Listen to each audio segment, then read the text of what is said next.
everyone in Atlanta and all across the country. I mean, of course, for you, full loaded here on Soccer Down here. Always a pleasure to be with John. Always a pleasure to be here to talk about the ball, baby. To talk about. I got something. Look at this. You see that? Hold on a second. Hold on a second. Look at that. Look at that, bro. That's very sweet, but we got to talk about what happened last night. That wasn't pretty. Yeah, I know. We got to get into that. Well, did you want to talk about it and get it out of the way? Maybe, but I got to show you the whole thing. Look at this. Hold on a second. Oh, 5-0. We got the 5-0. Oh, check it. He's got the 5-0 jersey out. That's pretty sweet, by the way. Yeah, that's my brother gave it to me for my 50th trip to the sun. So it's good, man. Last night, Jesus Lord, man, I was so scared. I was so nervous. I was not feeling right about this matchup because the last time around where we beat Sporting Cristal, we destroyed him. We destroyed him 4-1. It was an absolute demolition. That they were ready. They were ready to put a 5 on us. And the last couple of games, we even though we won, it wasn't that dominant performance from Universitario. And last night, from the get-go, Sporting Cristal, all right, they were focused on shutting down all the passing lanes. All our strikers did not get a single pass for 35 minutes or so. And it was I gotta recognize this, Sporting Cristal, they step up in the game. They did step up in the game because they know that they don't have a chance because there are two games left, and we're like how many points away? It's like 8 points away from them, or it's not 5 points away. 5 points away from them. There's 2 games on hand, and we're playing next on Sunday at home, where we won every single game this season. Never in the history of Peruvian soccer a team won 100% of the games in a season, and Universitario Deportes has a chance to do so on Sunday when we face Cienciano. Of course, Alianza Lima fans, they were all happy, jumping all around because now we're tying points, but our goal differential is what keeps us on top of the table. All right, so we now we can breathe. We take that. We take it. Put it to the side. Oh wow, you're drinking trees. Yeah. That's just you're braver than I am. He's drinking his morning greens here on the show. Guys, it's not that bad. You gotta check this combination. Listen, it's not that crazy as it looks. Right? It looks all green. It looks like maybe kale. No. Yeah, it looks like you ground tree leaf. It's Spanish. It's Spanish. I mean, spinach, banana, and pineapple. That's it.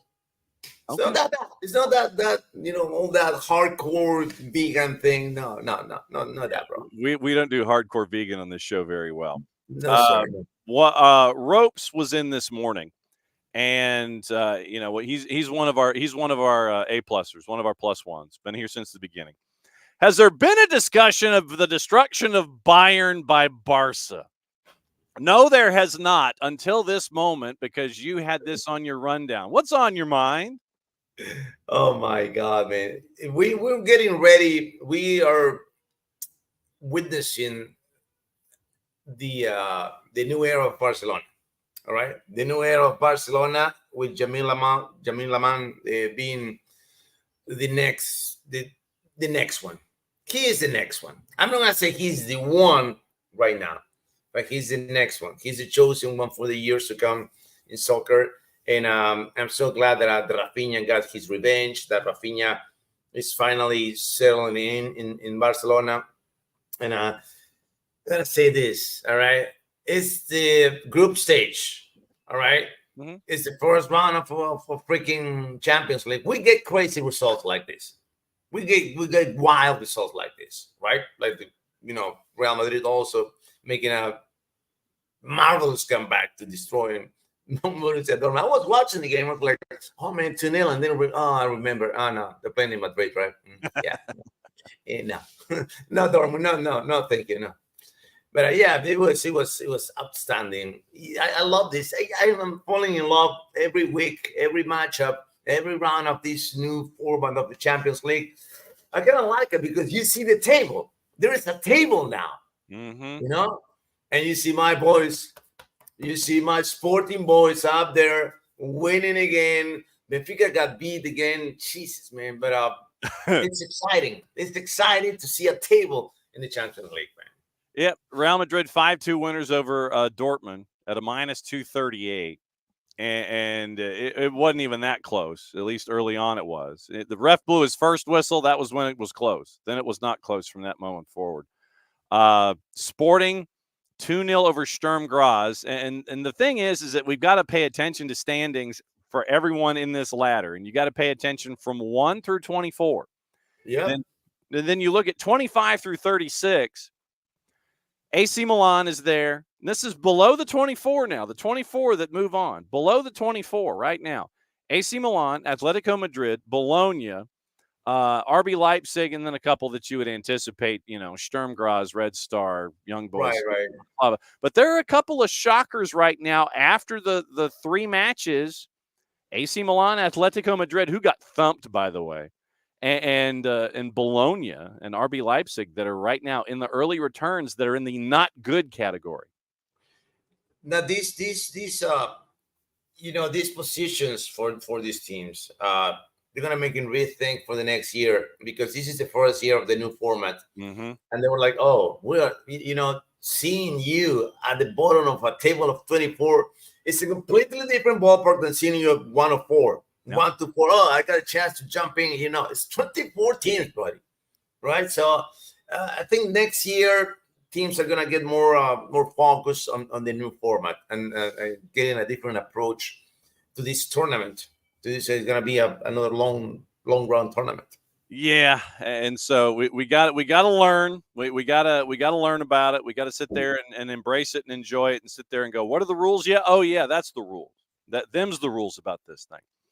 Copa Libertadores yesterday, Botafogo put a thumping on Peñarol, and that was I did not anticipate that it was going to be 5 on the board for Botafogo in this. And that was after Atletico beat River Plate 3-0. And I know that ain't sitting well with River Plate. It's sitting well with Boca folks, but that's another tournament. But River Plate gets thumped 3-0. Botafogo thumps Peñarol 5-0. Two results I didn't necessarily anticipate, just the numbers on the board. Right. Yeah. Right. It was so sad. It was so sad. I was devastated last night. I was devastated because Peñarol entered into the game. We're gonna take this bull by the horns, baby. We're gonna go out there and put a high press. They were shocked. Botafogo was shocked. These guys came here to play like that here in Brazil, and it took him a while. But once the second half started, then boom, they took off. They scored 3 goals in 10 minutes, and case closed. They knock him out. They knock him out. But the first half, Peñarol played. Such a smart way, man. He played so smart. Leo Fernandez was not spectacular. That's why they couldn't get up. They couldn't get the lead in the first half. But they could have. They got a couple of big chances. But this is the thing, when this 180 minutes, the smallest mistake, the smallest opportunity that you lose, it's not coming back. It's not coming back. It's not a tournament that we get him the next round, the 3 rounds. No, it's tonight and the next week that we're playing El Campeón del Siglo. But when you get 5-0, you got to see the face of the Peñarol goalie, man. And they were like, "We're done." Yeah. They were like, we're there's nothing. It's the sense that there's nothing that you can do about it, and you just give up, that impression, and these guys never give up. These guys are the real fighters. But at the end of the day, right, the same way it happened the night before with Atletico Mineiro and River Plate. Mm-hmm. The Brazilians are on a different level, man. Brazilian clubs are on a different level in South America. And the sad part is the money power is not going away anytime soon.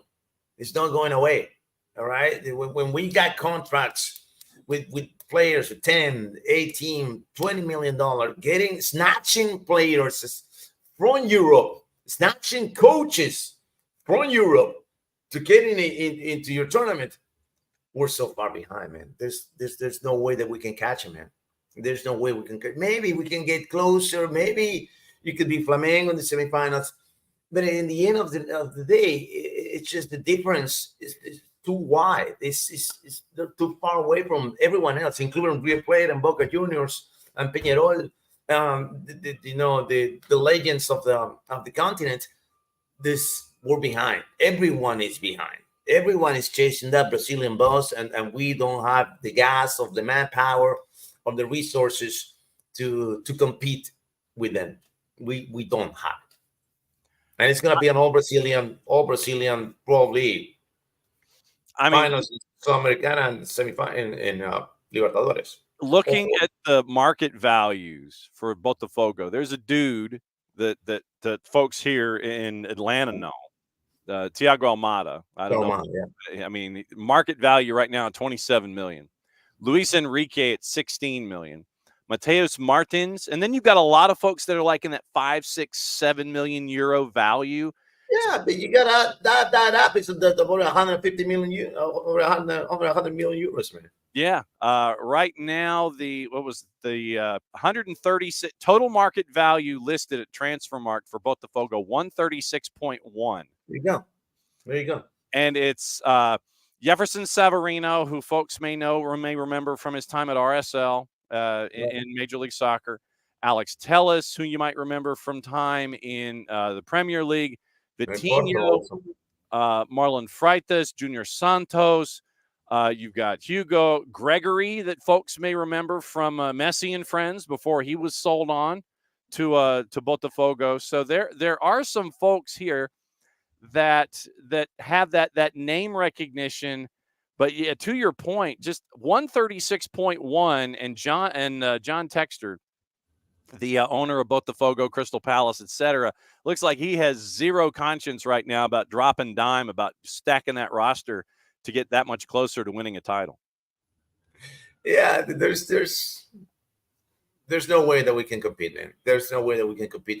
And can you check the Peñarol value? What's the Peñarol value? I will check the Peñarol value. So please, what's the market there? Because I was going over, right? I was checking the game. I was watching the game. And then I realized, okay, the highest value player here is Leo Fernandez, who will be 10 mil, and everyone else is below 5. So I would say Peñarol is 35 mil. You're right at 33.5. You got it. There you go. Yep. Leo Fernandez at 7.5 at market value listed right now, 7.5 million euro. Then the next is 3 million, and then you've got a handful of folks that are 7 figures. It's Damian Garcia, Alan Medina, Guzman Rodriguez, Maximiliano Silveira, Facundo Batista, Darius, Pedro Milans, Cicada, and Ignacio Sosa. Everybody else is less value than a million euro. Everybody else is less than, but yeah, total market value listed for Peñarol at 33.5 compared to Botafogo, who is 9 figures and running like hell. Yeah, and you can play Moneyball all you want, right? You can do Moneyball business here, but like Vinny Mean said, they're the rich teams, then the normal teams, they're 50 feet of crap, and they were us. You ain't wrong. I mean, that's the thing that stuns me though is that River Plate got taken out back. I mean, that was the stunner for me with all of the stuff that we always talk about with folks like River Plate and Boca. We'll get to Boca in a second. But River Plate, you think, okay, I mean, right now their market value is just under 120. And they got into the woodshed, man. Yeah, I know. But this is the thing with River Plate, okay? There's no magic wand in soccer. There's no magic wand. And they thought that getting Gallardo back was getting their magician back. Oh, Harry Potter is back. We're going to run the show again. No. Because the players that you have, even though I know it's 120, right? Overrated, overvalued, overpriced River Plate. All right, get that, let it sink. Okay, and the players that they got, they're all right. They not the stars. Oh, we got a Huevo Acuña. How old is a Huevo Acuña? 32. How old is Lanzini? How old is this guy? You got a lot of over 30-year-old players in that roster. They're bringing the value, but not the same quality. Okay, not same quality. It's this approach of River Plate and in general in Argentina, bringing folks from Europe and bringing them back from Europe at over 33. Most of them, it doesn't mean that you're gonna compete with the Brazilians that are getting people and players from Europe, but they're under 25. Okay, it's a big difference. All right, we're bringing players from Europe. Oh yes, we got money. No, buddy, no. It doesn't work like that. It doesn't work like that because Gallardo is the best coach in the plan. Yes, but every coach, every special coach, every professional needs the time to develop, right? To develop the team, develop the idea. It's a process. But he got back when, what, 2 months ago? Mm-hmm. So he's not going to change things dramatically for River Plate in this span of time. Maybe next year. Next year we'll see a different River Plate, a more competitive. You know, he's going to have to invest more money, more than they already did. But we're going to see results next year, not in 2 months. Yeah, and so the 6th CONMEBOL slot goes to the winner of Libertadores. So that's what you're staring at. So the possibility of it being either Botafogo or Atletico Mineiro right now is what you're looking at for that slot 30, the slot 32 to be decided. Because right now at a CONMEBOL, Palmeiras, Flamengo, Fluminense, winner of Libertadores, River Plate, River, and Boca. And so River and Boca, four-year ranking. You look, you gotta bring in the eye candy, and so that's what River Plate and Boca Juniors are. Exactly. When you've got those two. So then we've talked about what went down in Libertadores. We talked about Sudamericana last night in the Copa Argentina. There was some ugly-ish that was going on last night. And I'm not talking about the penalty kick shootout between Boca Juniors and Gimnasia. Riquelme? Yeah, that was it postponed the completion of the match about 40 minutes with what was going on in the stands. And it was scary at points with what we saw with Boca and Gimnasia supporters. And when Riquelme goes into the stands, you see the fans, you know, they want to hug him and everything. And Riquelme's like, bruh, work your way back. You can hug me all you want later, but get away from everybody else. It was some scary stuff last night. And you know what? If I got a president like that, that's the kind of person that I want for my club. I know that in Peru, Jan Ferrari, he would have done the same, man. He would have done the same. And there's not many executives or presidents of clubs that you've seen doing that. You kidding me? Everybody is in their boxes, but this guy went down there when the things were so heated. So it's so dangerous to employ himself because he could have got, I don't know, killed, but he could have been a disaster, right? But he went down there and was there for the people. You know, this is the actual things that a president can do. Well, we're doing for the people. That's what you're talking about. That's what you're talking about, to be with your people at situations like this. I don't know. Maybe it's me, my way of seeing things. But probably not many people who agree with me that the president, that's why they got security. You got, I don't know. I'm all for it with Riquelme on this one, man. I'm all for it with Riquelme on this one. Yeah, and it was not the only place where we had some scary stuff. You mentioned what was going on in Brazil. For folks that don't know the story there, what happened? Again, in another CONMEBOL shameful event in Brazil, because the last one the last one. You remember when the fans were in Copacabana, and then a riot entered the pitch. I mean, enter the pitch, enter the beach, and run away people from Argentina. Um, it was that was Boca Juniors fans, right? Yeah, the Boca Juniors fans they're assaulted on the beach, and the police didn't do anything. And same thing happened. Same thing happened with Peñarol fans. They were at the beach. I watched a video today. Today I watched a video. This dude with a gun, right? Because they're playing beach volleyball. The Brazilians, they love. Beach soccer ball. How beach soccer. Yeah. Right.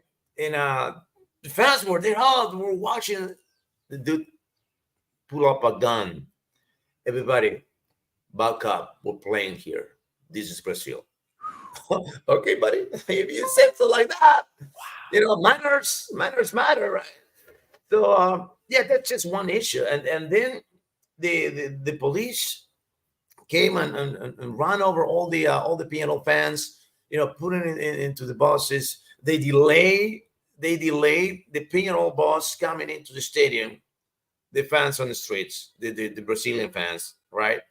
It was, and they get away with it.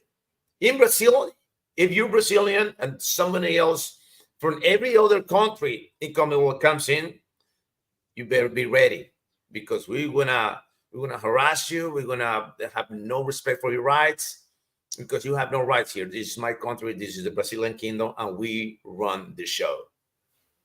Man, our buddy Nino Torres dropping by to go fully loaded here from Gold TV. And by the way, if you do not have Gold TV, do not have access to Gold TV, you know how you can get access to Gold TV. You can go to our buddies at Fanatiz, fntz.co/soccer down here. Helps us out at SDH. It gets Fanatiz more supporters. It gets Fanatiz more viewers. You get to hang out and listen to our buddy Nino call matches on Gold TV, because it's not just BN and all the BNs. It's not just Teise. It's not just CDO. It's not just Nuestra Tele. It's not just for the fans. It's not just Liga 1 Max and Liga 1 Max Pro. It is Gold TV and our buddy Nino on a weekly basis, where Nino calls 97 matches in a weekend on Gold TV. What's going on right now on Gold TV with the leagues that you are calling matches from the imitation palatial estate there in Peru? What's going on with league play? And well, I'll be so happy to call my team on Sunday. I'm gonna call Universitario Deportes last home game of the season. Ooh. Sunday night soccer on Gold TV, baby. Sunday night soccer is gonna be massive. It's gonna be massive. 7 p.m. Eastern time, 4 p.m. Pacific time. Get ready, America, because it's gonna be absolute. It's gonna be crazy. You gotta get it done with Cienciano now. You're a big favorite at home. You're a minus 417 right now. Cienciano basically is a plus 1,000 in the juice boxes. And I mean, so all right. So you mentioned this. Let me ask, what is it like for you calling a match involving your team? How do you navigate that on the broadcast? Are you upfront about it? It's like, yeah, I know y'all know that I'm an Universitario guy, but I'm going to call it straight down the middle. How do you breach that subject? How do you break it to folks that, yeah, I am, but I'm going to call it down the middle? Or how do you call a match like that? Well, people over the years, they notice, right, that even though you can tell that it's an overexciting, overhyped for my team, you can tell that I'm fair. That's and that's what a lot of people tells me, right? And I like it because you're fair, man. You're fair, and I don't know. It's just my nature, especially in Portugal too, right? And they see it because the Benfica fans love me, but also the Porto fans love me, and the Sporting fans also love me. So I don't have. It's like, no, this guy's all Porto, no, this guy's all Benfica. No. And in Peru also, because the first time that that I got one of my few viral videos that I'm circulating in the internet with crazy calls of me. The first one is from an Alianza Lima's goal. When Jefferson Farfán returned to Alianza, I got to call. I'm so glad. I'm so grateful because I got to call the return of Jefferson Farfán to Alianza Lima. I got to call the return of Pablo Guerrero. I got to call the return of Lucho Suarez to Nacional. And I was those three special moments that I got in my career. And so back to what I was saying about Alianza, is one of the most viral calls that I have is the one from Jefferson Farfán playing for Alianza Lima. And if you see the Clásicos, I'm going equally nuts on the Alianza Lima goals and equally nuts on the Universitario Deportes goals. And I know I'm proud of that, man. I'm proud of that. Let me ask a question about specifically Liga 1 and then Liga 2. So in the Tabla Anual, you're up top. Yeah. You're 5 points clear in the Tabla Anual.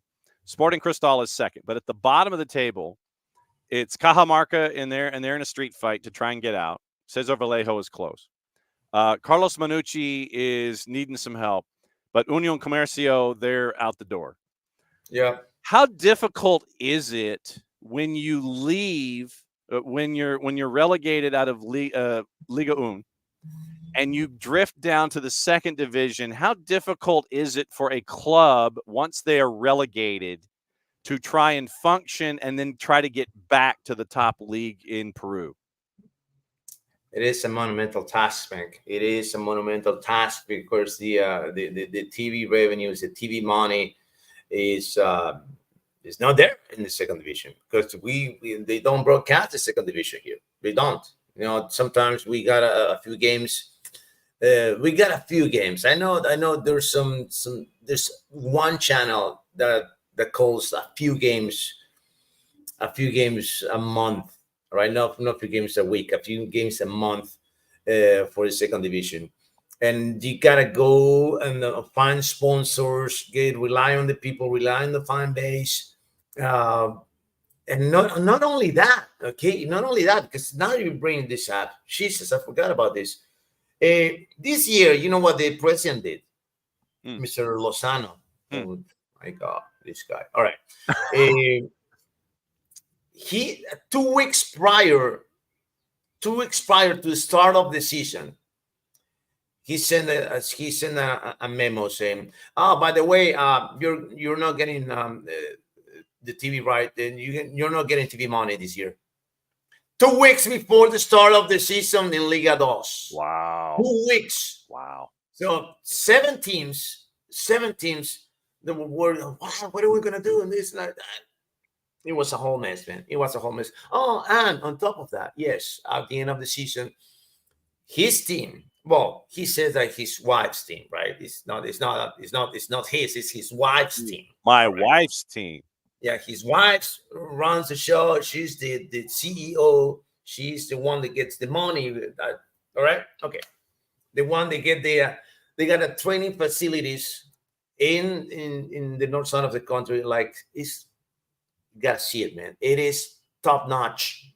All right, we're talking about 5 different fields. You got a gymnasium, you got jacuzzis, you got everything in there. Everything that you can need, right? You can ask for in a professional soccer team. You got in a second division team, and of course, what happened? They got promoted to the first division. I'm shocked. That never happens. Oh man.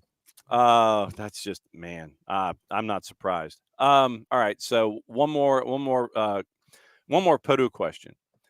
Other than because when Nico comes on, I have 2 questions for both of you in the handoff, and I'm saving my handoff questions for both of you until Nico gets here. Other than Universitario, for obvious reasons. Yeah. If there is how can folks here in the SDH footprint, what would be a team to follow If you just want to kind of casually drop in, and yeah, I know that because we love you and all of that. That Universitario obviously is our number one choice, but for teams to follow in that league, who else should be followed? Who else should be followed for great stories and things like that? Right now, the story of the year are these guys from Cusco. Cusco FC is rolling. They are rolling in the Liga Uno. They haven't lost a game in like forever. I forgot when it was. I think it's August. In August, I think that was the last time the Cusco FC lost in the Liga Uno. All right, and this is a team that it doesn't have all the resources as Universitario, Alianza Lima, or Cristal, the big ones, right? But they put up these players, their scouting, their selection of players, the selection of the coach, and now they're playing such an attractive soccer, and they're up there. They are putting in trouble everyone in the Liga Uno, and they're gonna play Alianza Lima in the last game of the season. Last game of the season. Alianza Lima has to play versus Garcilaso in Cusco, and then they got to play against Cusco FC in Lima. And this is an undefeated team, and this is a very dangerous team. I said a couple of weeks ago that Cusco FC was holding the ticket winner, the winner ticket in the Torneo Clausura, because if they win, if they beat Alianza, let's go. It's close. They close the deal. But Cusco FC, check it out for Lucho Ramos, who just got an international call-up twice on this in the most recent international FIFA break. What's these guys? Colito, Nico Silva, Auca. Those are the players that are coming into my mind right now. And Cusco FC is playing such an attractive soccer, man. That's such a great team, such a great story this season in the Liga Uno. Unexpected, totally unexpected, because we're looking for the big three and Melgar de Arequipa, who's always into the mix of the title contenders. But now Cusco FC, my respects. I'm taking my hat off for them, man. 57 points in fifth right now, ahead of that group, and they've got some space between them and Cienciano and Tarma and Grau, who are 6, 7, and 8 as a part of the discussion. Okay. I got two questions. Yes. I'm going to go ahead and start. the handoff, and it's an MLS. And he's right on time. The man is right on time as always. And so I'm going to roll the fancy open, bring him in. And we got our two topics, one about a player, one about a tournament. So let me go to, I got to get the fancy open for the man. So here we go, complete with fancy music and a hold note.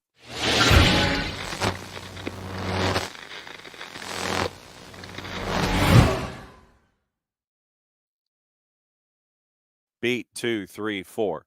What is up, my brother? It is the handoff and the full house here on a Thursday. Nico Moreno joining us. What cup of coffee are you on, sir? Cup of coffee numero dos. There it is. There it is. There it is. Bravery Cup.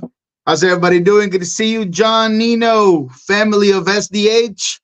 Always a good Thursday when I'm here with y'all.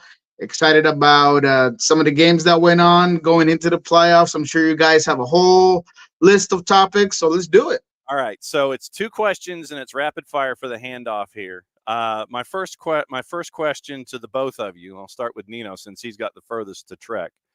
Gianni Infantino, on the last day of the regular season in Major League Soccer, he decided that he was going to travel down to Fort Lauderdale and hang out with Messi and friends at the Erector Set for the last game of the regular season. Then they win they win the appetizer pie plate. They're ready to go. They win it. Then all of a sudden, Gianni Infantino gets on the house mic and says that Messi and friends have been invited to the Club World Cup as Team 32 as the host wild card. Nino, I ask you, tongue firmly planted in cheek, how shocking a moment was this for you as a follower of the sport of soccer that Messi and friends were invited to the Club World Cup? I mean, he's the best ever, right? He's the goat. Oh, I thought you were talking about And Infantino. that's his team. I'm like, wait a minute. That's his team, and why not let him have the chance for the first time ever in the MLS to lead a team into World Club competition? Why not? I think it's smart. It's a completely marketing based decision. This one, of course, that didn't have to do anything with the achievements. But I like it. I mean, I like it. And you're a Messi lover. Maybe I am. Maybe I am. Okay, but let the guy who gave everything to the sport, let the guy who run the show for 15 years to be number one in the planet, alongside with Cristiano, because I believe that they're the two kings, not only one, two kings. All right. His last year, man. This is you can go to Winterfell after this and tell your kids that you play in the world clubs with an MLS team and your friends. Isn't that cool, man? It's awesome, man. I like it. All right. So, Nico, I know you were equally surprised. Yeah. Look, first of all, everybody loves Messi. Whether you love his play or you love to hate him, you love Lionel Messi. And it's not the point of discussion. I think that we already knew this was going to happen. Actually, in Soccer Bar, we did a mock-up of what that Infantino statement was going to look like. And other than the fact that they're going to get to host the game, it was exactly what we said, right? I mean, you knew what was going to happen. You knew what he was going to say. You knew what it was about. But I think that the reality in this case is that they kind of deserve it, right? I mean, they done enough to at least make it palatable for you to say, you know what? Yes, we knew it was going to happen. They could have even been eighth in the East. They could have barely made it to the playoffs. It might have been harder to sell, but this was going to happen, right? But now, where Lionel Messi and friends are the Supporters Shield winners, they break the point record. They likely have Coach of the Year, likely have MVP of the year. It just makes more sense, right? In reality, it is about marketing. It is about what Nino just said. Is Lionel Messi, is Jordi Alba, is Busquets, is Suarez in this huge tournament against European teams that they all played at or played against or whatever. And so it just makes a fantastic narrative. But again, you have to realize two things. Anyone who's saying they earned or they won this spot in this tournament, they're lying to themselves. Did they do the job to be noticed, to get invited? Yes, but we have to clarify that this is an invitation at the very end of the day. Yep. Second question in the handoff to Nino. Would you go 1,118 miles on a bicycle to go see your favorite team? I would. Really? I would. Yeah, I would. Dude goes 1,118 miles on a bicycle just to see Peñarol, and you'd go 1,118 miles on a bicycle. Yes, well, actually, this wasn't close, right? But I'm going to tell you, I went on a 35-hour road trip to watch my team back in 2000. So it's not on a bicycle, no, but it's 35 hours on the road, baby. 35 hours. Nico, would you go 1,118 miles on a bicycle to go see your favorite team? Just because I don't have the stamina to get even close to that, no. Yeah, definitely not. Not these days. Even with, the desire and the love for the game and the love for Nacional, that is my childhood team, or Colombia, as I ended up going to Charlotte on a whim to go watch them play that semifinal of Copa America. If it wasn't on a plane and some Ubers, I would not have gone. Oh, man. As always, my friend Nino, be safe. and love the jersey, and have a great call, and may the pipes behave, and we will catch up with you again next week. We go fully loaded, and we'll come up with more stuff around the planet. As always, my friend, great to catch up with you. Great to see you. Be safe, and stop the sirens hanging around your house. You're scaring me. I know. He had a lot. Thank you, John. Thank you, Nico. See you guys. John Nino. Yeah, he had a lot of sirens going on during his segment. I was kind of scared for a second there. I didn't know if people folks were rousting him or anything. All right, so let's get into the discussion. Topic number one, and this came from our buddy Alex Pacine, who was keeping an eye on what's going on the 280 character app. Last night, there was a game in Major League Soccer. And it was a game in the most literal sense of the definition. It was a game. It was 90 minutes. Two teams were there. One team showed, the other did not.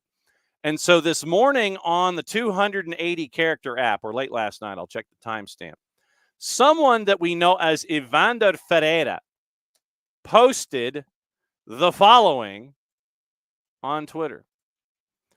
Portland fans do not deserve the people who have power over this club.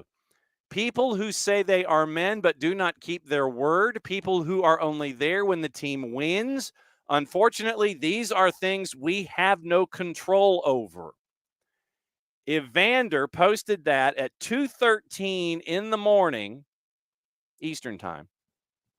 So 8.5 hours ago, Evander was mad as ish about what happened last night. And man, this is a door I don't know if you need to open, but Evander felt like he needed to open this door, and that does not speak well for what's going on in Portland. Oh, man. So, of course, I do all this. It's like you set it up, and then he froze. Ah! So, dial back. Freezing and everything. So hang on. So I'll do that, and then we'll see if 8.5 hours. See, I post something from Portland, and I'm getting a Seattle guy to talk about it, and that's what happens. So literally, that was, this is Cascadia anger coming back as a part of the process. So Will getting in his Kennesaw State work. Yeah, all I got to say is if your favorite fraction is 3/5, don't attempt to enter 5th third. Exactly. Don't enter the fraction. Enter at your own risk. And, Derek, good morning. But, yeah, so Evander last night, literally at 2:13 in the morning, was the tail end of a thought. And that was the tail end of it. It was a 3-tweet piece of anger. First off, he says, first, I want to apologize to all the fans who on a Wednesday night dropped everything to support us. It's really hard to lose the way that we did. The truth is, losing is not in our plans, but we have to deal with it. I want to say that we, the players and the entire staff, did everything we could to take Portland as far as possible. However, sometimes we have no control over what happens, and what happens off the field reflects on the field. And then you end up with this third segment. Portland fans do not deserve the people who have power over this club, people who say they are men but do not keep their word, people who are only there when the team wins. Unfortunately, these are things we have no control over. That came from Evander last night after the loss. That ain't good. I mean, you had a team in Portland that was the 9. They scrambled in, and you end up working your way to getting the home game, and you completely and totally just blah. Oh, and by the way, 1,118 miles. I'm trying to see what the distance is. It would be like going from, say, Lumen Field. Wow, past Fresno State. Wow. Okay. All right. So he's back. Did I unplug something? I don't know what happened. I don't know who's messing with me. But You know who's messing with you? It's the Portland fans, because I brought this up about Evander. Yeah, maybe it's Evander himself. But look, this is a typical case of a player not having a good circle. Someone is going to take that phone away at 2:30 in the morning, anytime. And this goes for anyone hearing this as a professional athlete or a college player that's moving up. Anytime that your body, your mind, your heart tells you, I need to tweet this at 2:30, at 1:30, at 4:30 in the morning, do not do it. Hold it. Call your publicist, call your manager, call your best friend, call your mama, and have her just give you advice and really figure it out. I have no issue with a player bringing up his frustrations, doing it in a very political way and doing it in the right way that's not going to affect the rest of your team. But that's not the way to do it. Not at that time. It's not a good look. Anytime that you throw a post at that time, it says don't do it. So as much as I get that this probably has a lot to do with some contractual stuff, with some money things, we've seen it all season, right? He's been in without really saying it. Yeah. He's saying pay me, right? I'm the MVP season. I broke the record for contributions in Timbers history. I get it, but don't do it in this manner. And especially not after a game where you got blown out 5-0, and you were one of the guys whose body language said, I'm giving up. I'm thinking about Cancun or, Puerto Vallarta or wherever he's going in the offseason, because that's what it said. And Phil Neville was very clear. He said, look, Ayala was the only player on that field that had character, that was fighting every ball, that was blocking all the shots. More than one time, Phil Neville during the post-conference talked about, I need more players to be leaders, to have the determination to win games of this magnitude. Those are all, if you ask me, indirects at your best player and the guy that has the magic at his feet, but needs to have it in his heart and his head. So all in all, I just think it's a bad look for Evander. If this is any indication of where the team is moving, I don't see that he'll be back. And even though he had a fantastic productive season, Phil Neville seems like a guy that needs the intangibles and needs more than a guy that's just good at soccer. Evander, as a DP, one of the 3 DPs in Portland this year, base salary, according to Spot Track, at $1,930,000. Guaranteed $2,355,000. Second on the club in guaranteed money to Jonathan Rodriguez, $2,627,500. So Evander thinks that he is worth more than $2,355,000 on a yearly basis. I could stipulate to that. Considering what he did in the Western Conference, he's definitely, I think, worth more than $2,300,000 in change to what he's been able to be for that team. But yes, as Derek says on the Twitch pitch, nothing good happens after 2 a.m. Absolutely, man. Look, and this goes as far as I've been in sports. More than once, players have been talked out of not tweeting things at that time, and it's always fantastic, man. Anytime that a player does it and they don't have that person next to them, and they just tend to, either they're by themselves or they're with the wrong type of crowd, a whole bunch of yes men around you, this sort of situation happens. So it's unfortunate because, look, I was one of the people that thought that Portland had a chance to win this game. I mean, everything was in their favor. You're at home. Vancouver has 4 consecutive losses. As much as Timbers wasn't doing much winning since September, they I think pulled a big draw in Lumen Field, and I thought that was going to help out. But at the same time, and again, I don't want to take anything away from what Phil said, because I do feel like there's a character component, there's a heart component that wasn't there last night, because the team just falls apart after that first goal, where you can't clear the ball. It just bounces around and it ends up in the back of your net. But Jonathan Rodriguez was not or should not have been playing that game since Seattle in the, 35th minute. He was hobbling around the field. He was barely pushing. Phil Neville said it after the game. He had a bad ankle. Santiago Moreno, another player that had an injury that came on and wasn't able to do much because he wasn't fit. So there was a lot of other components that I think compounded the worst game in Timbers history, if you want to put it that way. It was catastrophic.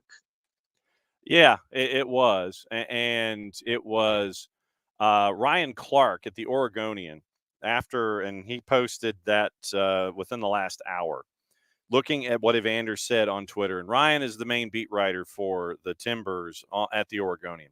It says, these tweets from Evander last night are the continuation of a very real pattern of discord between Timbers players and the front office in the last 3 years. It's not just the Timbers Army or a few whiny people on Twitter. Foshive, Eric Williamson, Santiago Moreno, Ivacic, Zuparic, Blanco, Asprilla, Evander. All these players have either engaged in public or private disputes with the Timbers, criticized ownership and or the front office, or left on sour terms. This is not normal, Ryan Clark posts, by the way, or the cost of doing business. Privately, players have expressed to me a lack of confidence in ownership beyond its handling of the club's various off-field scandals. Several felt slighted or straight up lied to by the front office. These things matter. Club culture matters. The prevailing sentiment is the Timbers underperformed with a talented roster, and Evander, one of the best players in team history, saying what happens off the field reflects on the field should raise several alarm bells. And so that's what Ryan Clark is following up the conversation with what Evander posted. Yeah, very and that's a great point. That's a great point because Timbers front office has had a gambit of issues and controversies and problems, and that has to be said. And as much as I don't condone the tweet at 2:00 and the way that it was phrased, I do believe that there is a lot of discord, that there's been a lot of discord. As someone who's close to Asprilla, and before he left, I know that he had concerns as well. And, now he's playing for the best team in Colombia, Atlético Nacional. But quite honestly, there was that sense of, I'm not sure if the front office is transparent and loyal to their players. So there's definitely something there. And if it comes from Ryan, then, you absolutely got to believe it. But again, when it comes to Evander particularly, Asprilla was a guy that would walk into that field and bleed that shield. Asprilla would do everything, play right back, striker, winger, whatever you wanted to put him. He was a locker room guy. He was all over that field. He was pushing, yelling. I think Evander, regardless of his immense talent, he could use some of that. He could use some of that grit, some of that love for the shield for your players. If it's not for the front office, do it for the guy next to you.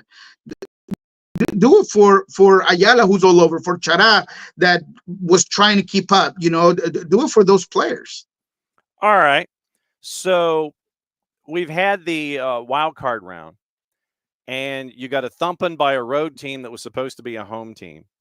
And then what happened here in this particular footprint, Atlanta United gets in on decision day. They win, take care of business. DC lays an egg. Philly lays an egg.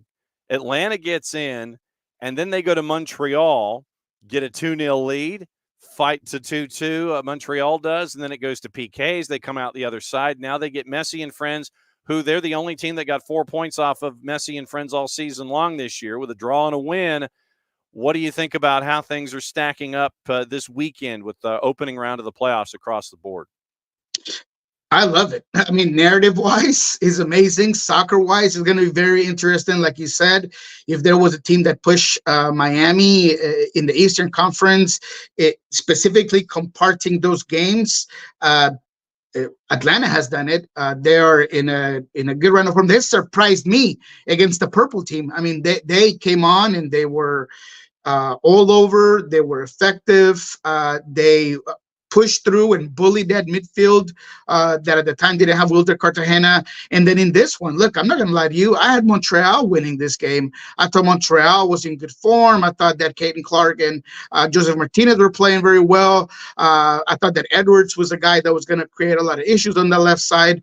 And for the first, I don't know, 25 to 28 minutes, Montreal was in there. They were getting forward. They were pushing the ball. But Atlanta was able to rope-a-dope out of that and really be the first one to strike. And it's just more power to Atlanta. I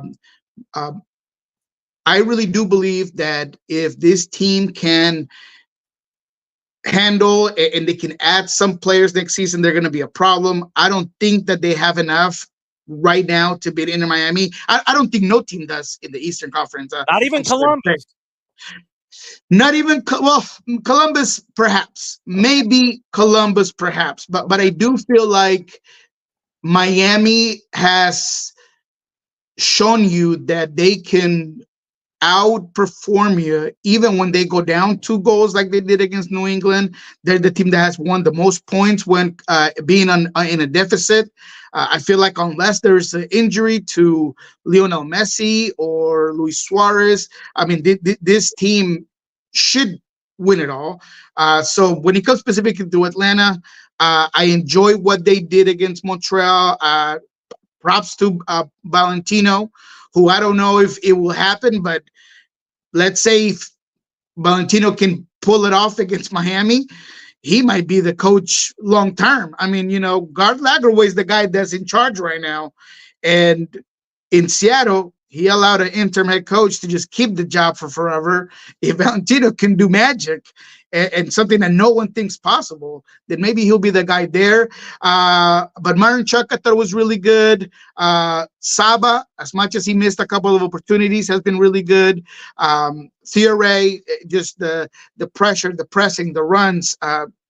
There's something there, but I think Miami's just too much for Atlanta in this game specifically. Okay, so running through the matchups themselves. Tomorrow, Messi and friends, they're at home. They're a big favorite. Atlanta United comes to town on a quick turn. LAG on Saturday night, they're the only one that's there. LAG hosting Colorado. They're a big favorite. I'm still concerned about the injury to Georgi Mihailovic on decision day and how close to 100% he'll be. LAG is a big favorite. Then, what are the numbers on that for LA Galaxy? I'm truly curious because I'm getting off early on Friday just to go play some juice boxes. minus 204 on LAG. Jeez. Mm-hmm. I would probably look at a total. Yeah, what's the total on that? So let me check the over under on this one. 3.5 is a minus 110. Wow, they really do not want you playing that game at all. I mean, the numbers say it all. LAG, despite disappointing last game against Houston and a disappointing overall punch in the gut after Marlon gets that goal for LAFC and they go ahead as number 1. There's just too much firepower against a Colorado team that has been rolling in a bad direction. It feels like the wheels fell off that bus. Cole Bassett also hurt. Sam Vines also hurt. I mean, there's a lot of injuries to a team that I think peaked at one point and now is in a decline. Yep. All of the home teams are on the minus side going through Tuesday. Purple team favored at a minus 130 hosting Charlotte. LAFC minus 217 hosting Vancouver. FC Cincinnati a minus 110 hosting NYCFC because of Cincinnati starting to do the slow fade. Seattle a minus 135 hosting Benny Ball. Crew a minus 139 hosting Red Bulls. RSL a minus 108 hosting Minnesota United. Of all of those first round games, what are you staring at when it comes to what's going to happen?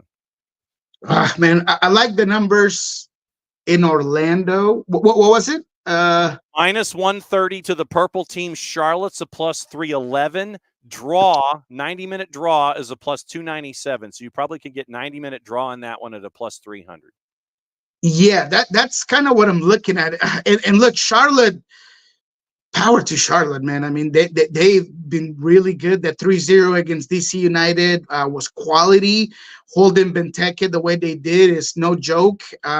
Orlando City has a hard time when they can't get going. And if something that Charlotte does is just knowing how to keep their shape and knowing how to keep guys like Facundo Torres getting in high-scoring positions and shifting in transition. So I don't see Angulo being as productive on that wide side either. I think that there's a lot of options there for Orlando at the 9. I would start Maguire on this one, as much as Ramiro Enrique has been really, really good. But I'd probably take the draw on that first one and maybe go to PKs. Specifically at home, Orlando tends to struggle at times. So, yeah, I'll go with the draw on that Charlotte game.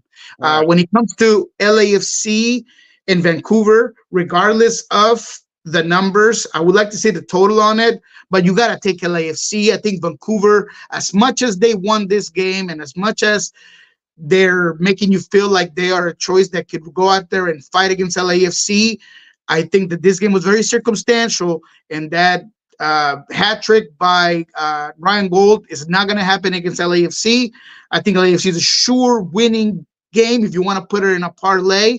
But what's the goals on that one? 3.5 is a plus 121. That's where it turns. 3.5. Yeah, I'll probably do 3.5. I feel comfortable with a 3.5 on that one at the very least. In the Seattle-Houston game, man, that could be an under, and that could be a 0-0 draw to a 1-1 draw, pushing to PKs. And this is why. You have two teams that mirror each other completely. They mirror each other's on concepts, both possession-based teams. Both tend to push that right back as far as they can. Alex Roldan for the Sounders, Dorsey for Houston. As much as Houston is no juggernaut, they can be very difficult to score on. I had Mikhail in my best 11 in my votes for best 11 of the year for MLS. I think he's a very good center back.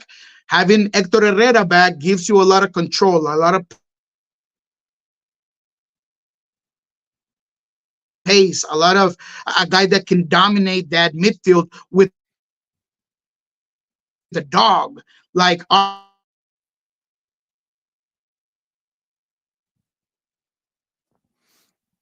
You know, he starts to say something nice and positive about Houston, and it happened again. Yeah, and so let me go through the ref assignments while Nico's dialing it back up, and we'll get his final comments on Seattle and Houston. Ache's return, I think, is big, but the numbers they're kind of shocking. So we'll see what happens when it comes to that. We do have our ref assignments. We'll get into that with Nico as well. So what were you saying about Ache? I'm so sorry, man. I don't know what's going on. This just really upsets me. But yeah, Ache is just a guy that can control the pace of the game. I feel like Seattle is going to want to possess it, is going to want to retain it, and Ache is a guy that could really affect that game. So I feel like they're just going to cancel each other out. I talked to Alex Roldan about it. I said, what's difficult about playing a team that mirrors you this much? He's like, well, that you kind of know what the guy in front of you is going to do, and you're trying to beat him out to that position where you don't want to be when you attack. So it can really be a defensive game. So I think this one is out to be a draw in that first game, or a very low-scoring game. So whatever the over-under is, you probably want to go under on it. All right, so here's what we've got for the total. I'll work my way backward. 3 is a plus 158, so that's where it turns. 2.5 is a minus 111. 2 is a minus 223. 1.5 is a minus 356. Jeez.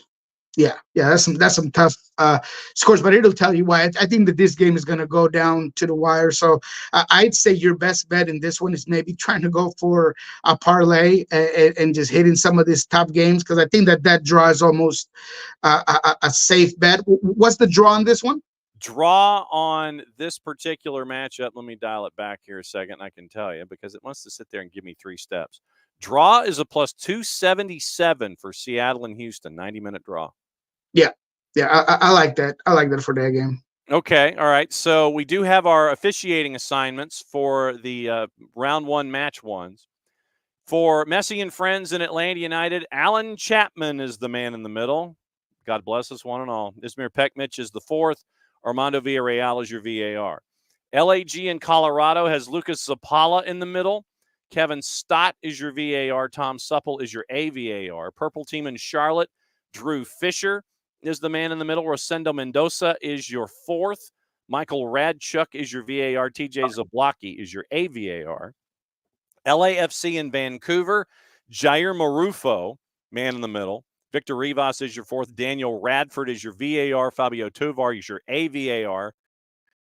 Cincinnati and New York City, Sergi Boyko is in the middle. Chris Penso is your fourth. Yunus Marakchi, your VAR with TJ Zablocki. Seattle and Houston. I wish you nothing but patience, my friend. Ted Uncle is the man in the middle for Seattle and Houston. Corey Rockwell is your AR, so AR1, so that'll save you a little bit. Ryan Graves, is your AR2. John Freeman is your fourth. Soren Stoichka is your VAR. Jonathan Johnson, your AVAR.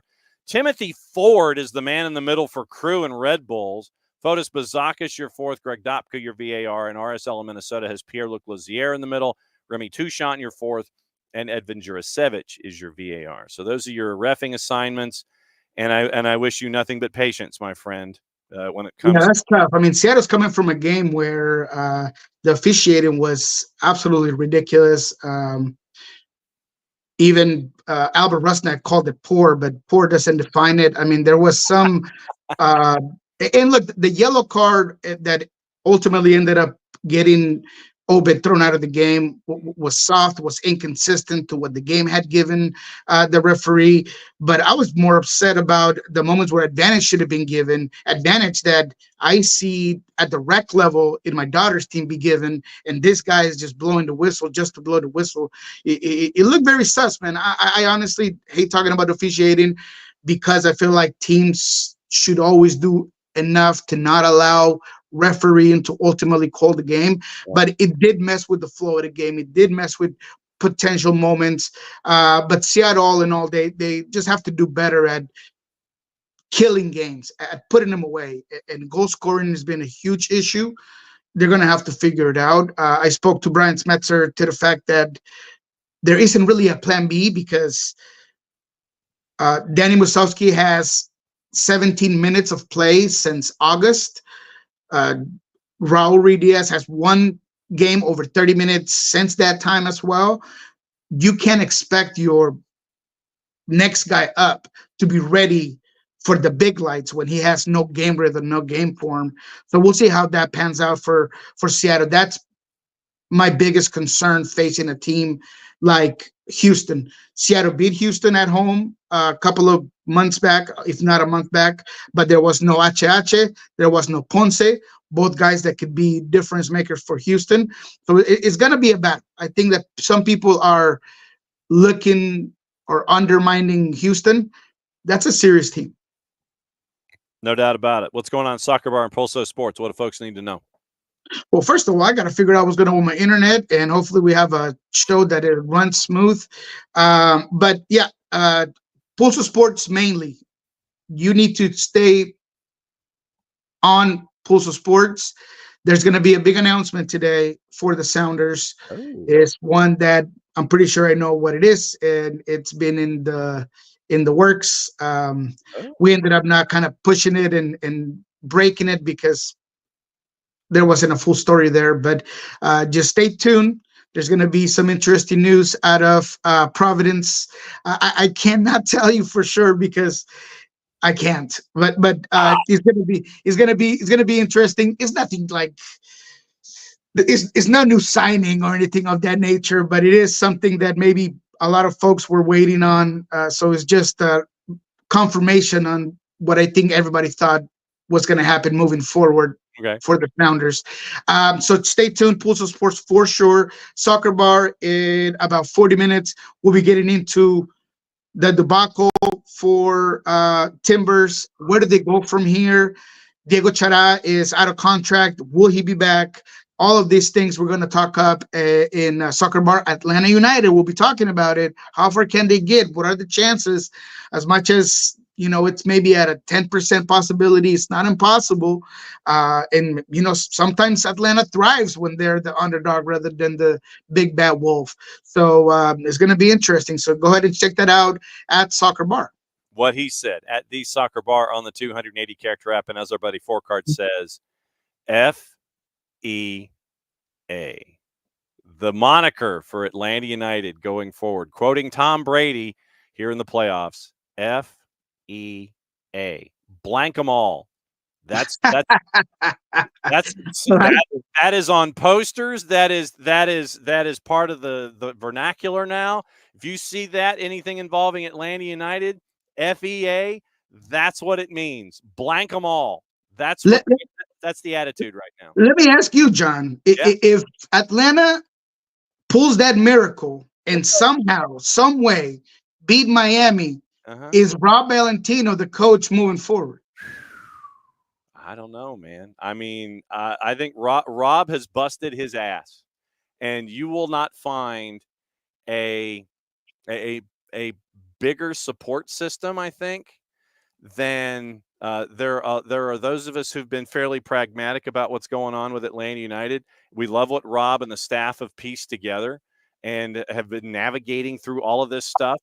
That is a Garth decision, and it will be a Garth decision that will lend itself to not just next year for this club, but years down the line. And I will say this: if Rob, at the end of this run, whenever that is, if someone in Major League Soccer wants to hire Rob Valentino, if it's Atlanta, if it's someplace else, wherever, if someone in Major League Soccer hires Rob Valentino and they are patient with him and they give him the resources and the players that he's looking for, like we've seen in this run, then you will find that you will have picked up a tremendous head coach and a staff that he surrounds himself with because of what Atlanta United has navigated through with Rob, gone through with Rob and the staff to get them to this point.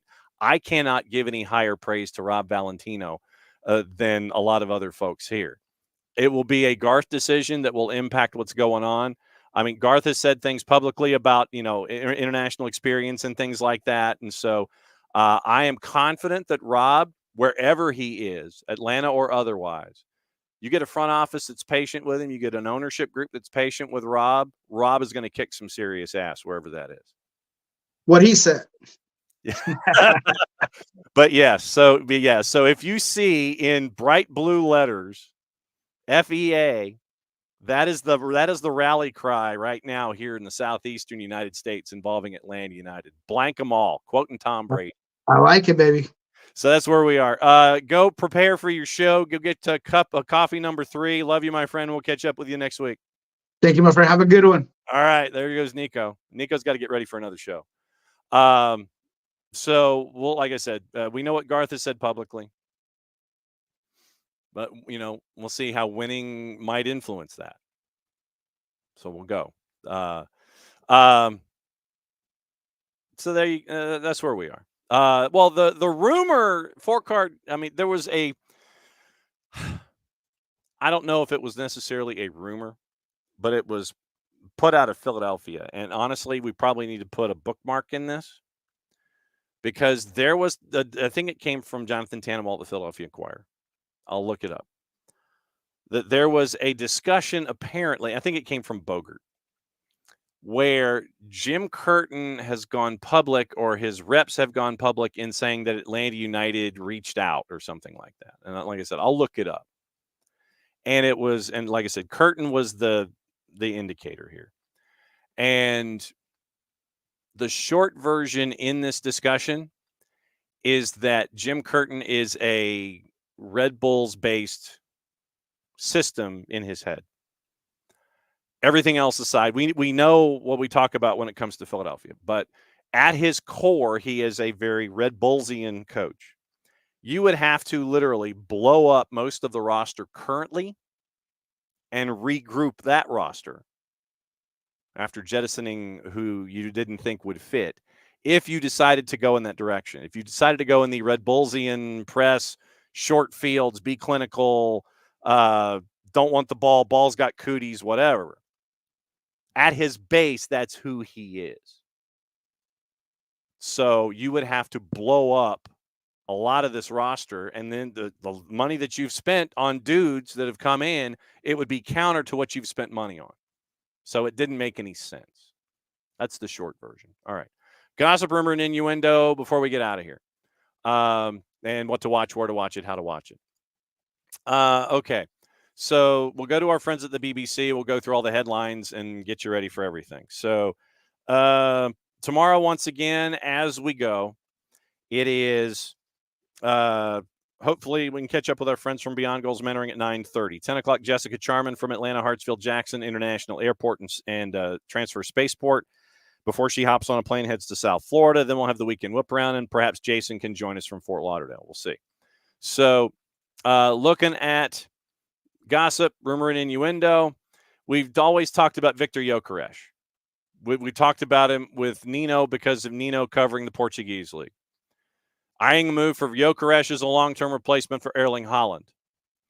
Xavi wants to take Barca's Rafinha to Old Trafford if he replaces Erik ten Hag. That's from Fichajes. Antony could be offered a route out of Old Trafford by Ajax, but the Dutch Giants are said to have some reservations about a deal.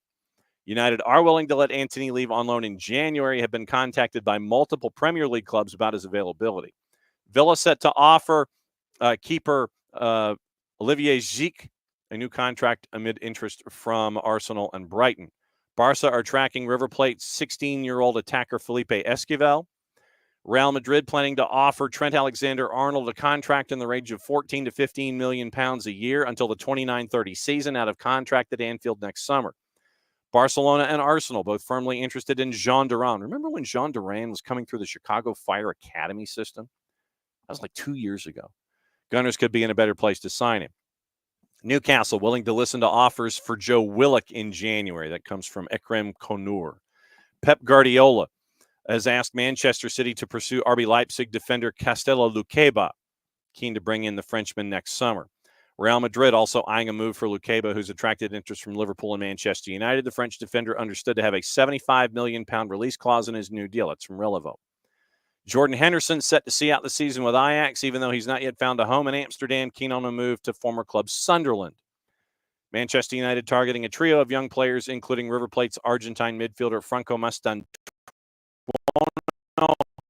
He's 17.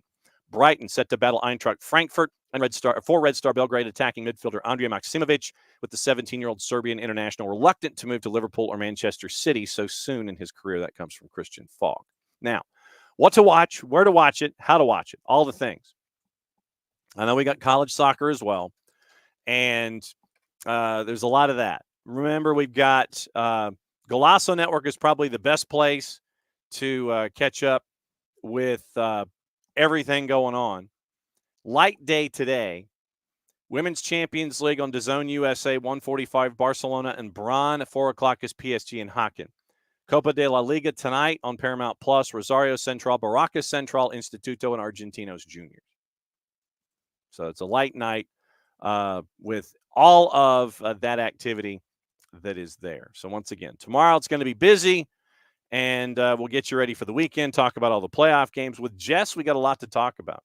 Super League, college, bunch of different levels, and Charlotte. So with Jess, we're probably going to be rapid fire starting at 10 o'clock. And hope that we don't keep her from her plane to South Florida because she's got matches to call coming up this weekend.